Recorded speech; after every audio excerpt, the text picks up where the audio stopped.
Okay, Psycho Gundam Unbox. Let's go. Welcome to the Gunpla Network. I'm Murdoch, and today we're slamming in with the high-grade MRX-009 Psycho Gundam. Brought to you today by our sponsor here in North America, Canadian Gundam. Looking for that next kit or tool to complete your collection? Canadian Gundam's got you covered. With a vast selection of Gunpla, Plamo kits, paints, and tools, you're sure to find what you're looking for. And then you have their flat rate shipping across North America and private warehouse options to work with. But wait, there's more.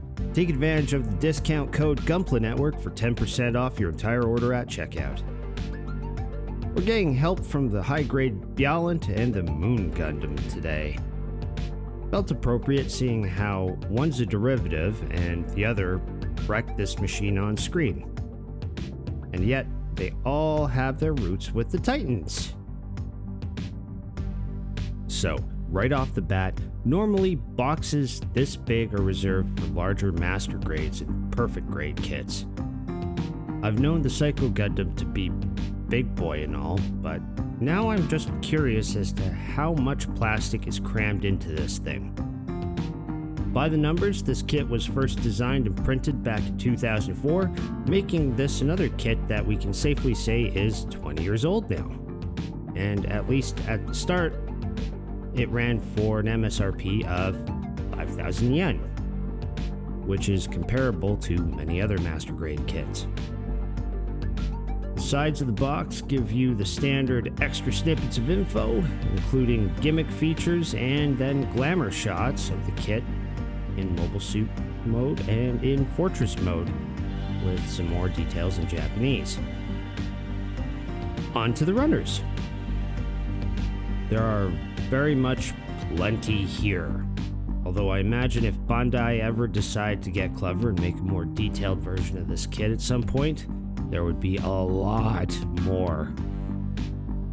A runner here is made to appear like it can be split into two, as each half is labeled A1 and A2. Most of the parts here are outer limb stuff, along with Moon Gundam just emoting morbid curiosity with how huge that head is. You can probably stick it on an SD kit, and I'm pretty sure some people have done that.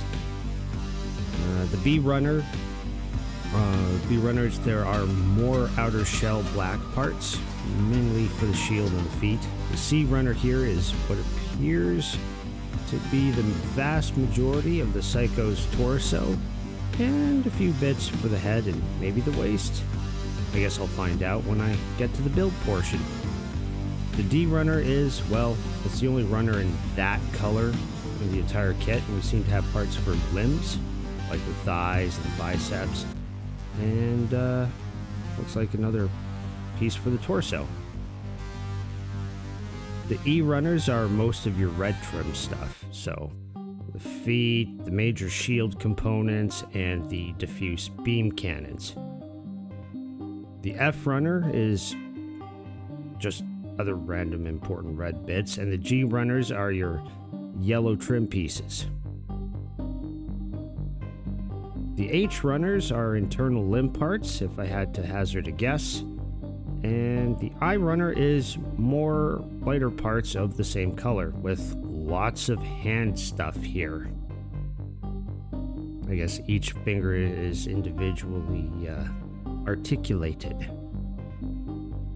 Back to black parts with the J-runners. I'm getting the impression there's shoulder plates here along with thruster bells. And then we have polycaps, stickers, and screws?